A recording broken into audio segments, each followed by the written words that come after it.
नमस्कार। एसी गुरु के YouTube channel में आपका स्वागत है।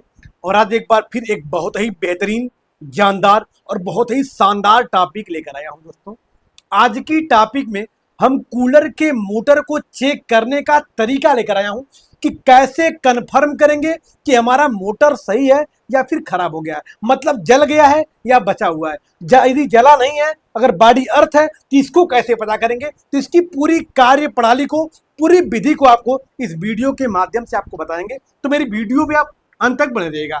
जैसा कि दोस्तों आप देख पा रहे होंगे, मेरे पास दो कूलर का मोटर है, एक संपूर्ण है और दूसरा आप देख पा रहे होंगे जिसकी हमने बाइंडिंग करके आपके बीच में लेकर आया हुआ है। ये कूलर का स्टेटर है, ये कूलर का बीच वाला हिस्सा है जिसे रोटर कहते हैं, ये इसका कैबिनेट है, इसकी बॉडी है। अब ये हमारा संपूर्ण मोटर दोस्तों। इस मोटर को आइए आपके बीच में हम चेक करके आपको बताते हैं कि इस मोटर को कैसे हम कंफर्म करेंगे कि हमारा मोटर सही है या फिर खराब हो गया है। तो आइए, जैसा कि आप देख पा रहे होंगे, इस मोटर से टोटल 4 तार निकले हुए हैं। 2 तार रेड हैं और 2 तार ब्लैक हैं। मतलब अगर ऐसी कंडीशन मिलेगी कि 2 रेड होगा 2 ब्लैक होगा, तो इसमें आप समझ लीजिएगा तुरंत कि 2 रनिंग का तार है और 2 स्टार्टिंग का तार है। अब आइए इसकी चेकिंग करने का तरीका आपको बता रहा हूं। इसको चेक करने के लिए दोस्तों, जैसा कि आप देख पा रहे होंगे, आपके बीच में हमने एक मल्टीमीटर लेकर आया है। और इस मल्टीमीटर का नाम क्या होता है? Digital multimeter. क्या होता है? डिजिटल, जिसका अंक हमारे डिस्प्ले पे प्रदर्शित करता है, दिखाता है। और इसको चेक कहां से करेंगे, किस पोजीशन पे रख के चेक करेंगे कि यह बतलाएगा कि आपका मोटर सही है या खराब है। तो आइए सबसे पहले इसके बारे में आपको बताते हैं। तो जैसा कि दोस्तों, इसको चेक करने के लिए ये कंटिन्यूटी का पॉइंट होता है। इस तीर के निशान को इस कंटिन्यूटी वाले पॉइंट पे सेट करते हैं। लेकिन बाय चांस यदि आप वहां पे रखने के बाद भूल जाएं कभी कि कहां पे रख के चेक किया जाता है, तो उसका एक आसान सा तरीका बता रहा हूं। इसको पता करने के लिए क्या करते हैं, मल्टीमीटर के दोनों तारों को आपस में टच करा लेते हैं। और दोनों को देख पा रहे होंगे, हमने आपस में टच करा लिया है। और टच कराने के बाद यहां से इसको घुमाना शुरू करेंगे। जिस पॉइंट से मल्टीमीटर से आवाजें आना शुरू हो जाएगी, वहीं पे रख के आपको चेक करना होता है। तो जैसा कि देख पा रहे होंगे, अभी भी आवाजें नहीं आई क्योंकि तीर अभी ऊपर है। अब एक पॉइंट और नीचे करेंगे, तो देख पा रहे होंगे, थोड़ा सा करीब कर दीजिएगा ताकि आवाजों को उठा सके। तो यहाँ पे देख पा रहे होंगे, ये हमारी आवाजों को कैच कर रहा होगा दोस्तों, उठा रहा होगा। तो इसी पॉइंट पे सेट करके आपको चेक करना होता है। अब आइए, आप देख पा रहे होंगे हमने क्या किया, मल्टीमीटर को कंटिन्यूटी वाले रेंज पे सेट कर रखा है। अब सबसे पहले हमको ये पता करना है कि हमारा मोटर सही है या फिर खराब हो गया है। तो इसको स्टेप बाय स्टेप चेक करने के लिए क्या करेंगे, हम किसी एक तार पे पहले रख लेंगे और लाल से लाल वाले को चेक करना होगा और काला से काला वाले को चेक करना होगा। लाल से लाल चेक करेंगे तो यहाँ कंटिन्यूटी मिलनी चाहिए, और ब्लैक से ब्लैक मतलब काला से काला चेक करेंगे, फिर भी यहाँ कंटिन्यूटी मिलनी चाहिए। तो आइए आपको चेक करके दिखाते हैं कि कंटिन्यूटी मिल रही है कि नहीं मिल रही है। जैसा कि आप देख पा रहे होंगे, हमने एक तार को लाल पे रखा और दूसरे तार को भी लाल पे रखा। लाल से लाल पे रख दिया दोस्तों, और थोड़ा सा डिस्प्ले पे कर दीजिएगा। जैसा कि देख पा रहे होंगे, हमारा मल्टीमीटर बतला रहा है, इसका मतलब ये वाली बाइंडिंग सही है। लेकिन ये बाइंडिंग कौन सी है, अभी ये कंफर्म तो नहीं हो पा रही है, लेकिन ये बाइंडिंग सही है। अब आइए ब्लैक वाले को चेक कर रहे हैं दोस्तों। अब फिर मल्टीमीटर के दोनों तारों को किसी को कहीं रख सकते हैं, चाहे ऐसे रखेंगे चाहे इस तार को ऐसे भी रख सकते हैं। कोई आपत्ति नहीं कि किसको कहाँ रखना, नहीं, आप जहां चाहेंगे वहां पे रख के चेक कर सकते हैं। तो जैसा कि आप देखे थे कि हमने लाल से लाल को चेक कर दिया। अब आइए ब्लैक से ब्लैक को चेक कर रहा हूं दोस्तों। अब ब्लैक तार पे रखेंगे मल्टीमीटर का एक तार, और दूसरे वाले को भी दूसरे वाले पॉइंट पे रखेंगे। और यहां से भी देख पा रहे होंगे, मल्टीमीटर से कुछ शो कर रहा है, अंक दिखा रहा है, मतलब इससे आवाज नहीं कर रहा है लेकिन शो कर रहा है। अब आवाज क्यों नहीं कर रहा है, इसके बारे में आपको हम बताएंगे दोस्तों। बस आपको रीडिंग दिखा रहा है, मतलब ये भी बाइंडिंग सही है। अब ये भी कंफर्म कर दिया कि हमारा मोटर तो सही है, लेकिन इसमें कौन सा रनिंग है और कौन सा स्टार्टिंग है, ये कंफर्म नहीं हो पा रहा है। अब आइए, मोटर तो कंफर्म हो गया कि मोटर सही है।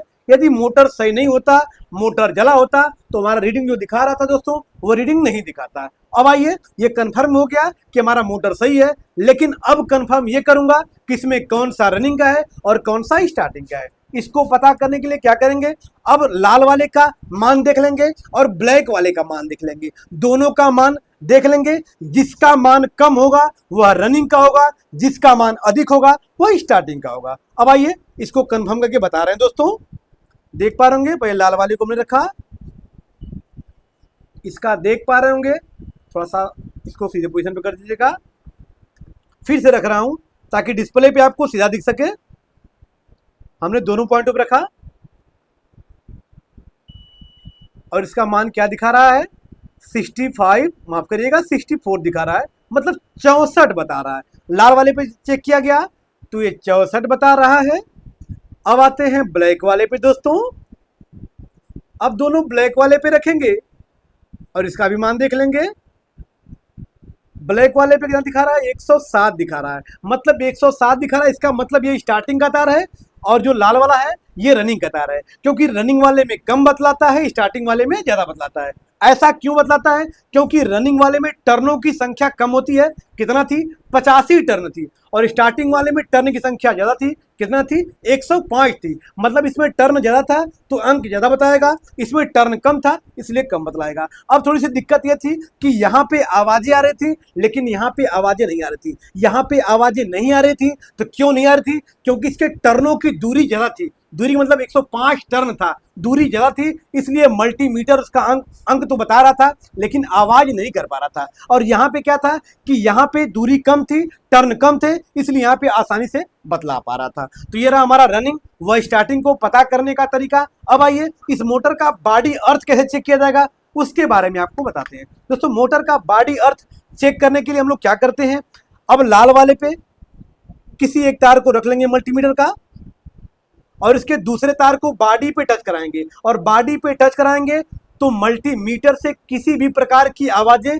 या रीडिंग नहीं आनी चाहिए। और यदि आवाजें या रीडिंग आ रही हैं इसका मतलब ये वाली बॉन्डिंग से हमारा मोटर बॉडी अर्थ है। अब आइए लगा रहे हैं, जैसा कि आप देख पा रहे होंगे किसी प्रकार की कोई आवाजें नहीं आ रही हैं, इसका मतलब ये है कि ये हमारा बॉन्डिंग सही है। इस तार का हमारे बॉडी से कोई कांटेक्ट नहीं है, ये वाली बॉन्डिंग सही है। अब आइए ब्लैक वाले का भी कंफर्म कर दे रहा हूं दोस्तों। अब मल्टीमीटर के एक तार को हमने कहाँ रखा, ब्लैक वाले तार पे रखा, और दूसरे तार को फिर हमने क्या किया, इसके बॉडी पे ठकरा रहा हूं। मल्टीमीटर से किसी भी प्रकार की कंटिन्यूटी या किसी भी प्रकार का कोई संकेत नहीं मिल पा रहा है, इसका मतलब ये भी बॉन्डिंग सही है। यदि ये बतलाता तो बॉडी अर्थ बनाया था, नहीं बतला रहा है इसका मतलब मोटर सही है। तो इस अवस्था में आपका मोटर 100% सही है। तो ये रहा हमारा कूलर के मोटर को चेक करने का तरीका। यदि मेरी वीडियो आपको अच्छी लगी हो तो वीडियो को लाइक कर दीजिएगा, चैनल पे नए हैं तो चैनल को सब्सक्राइब कर लीजिएगा। और हाँ, यदि हमारे माध्यम से किसी भी प्रकार का कोर्स यदि आप करना चाहते हैं, जैसे AC, fridge, geyser, washing machine, house wiring, motor wiring, ये थ्योरी व प्रैक्टिकल के साथ 100% गारंटी के साथ ये ट्रेनिंग यहाँ मिलती है। ये centre Azad technical institute Kartalpur bypass Azamgarh में उपस्थित है। अधिक जानकारी के लिए नीचे कॉन्टेक्ट नंबर दिया हुआ है, इस पे आप संपर्क कर सकते हैं। फिर मिलते हैं नेक्स्ट वीडियो के साथ, तब तक के लिए धन्यवाद।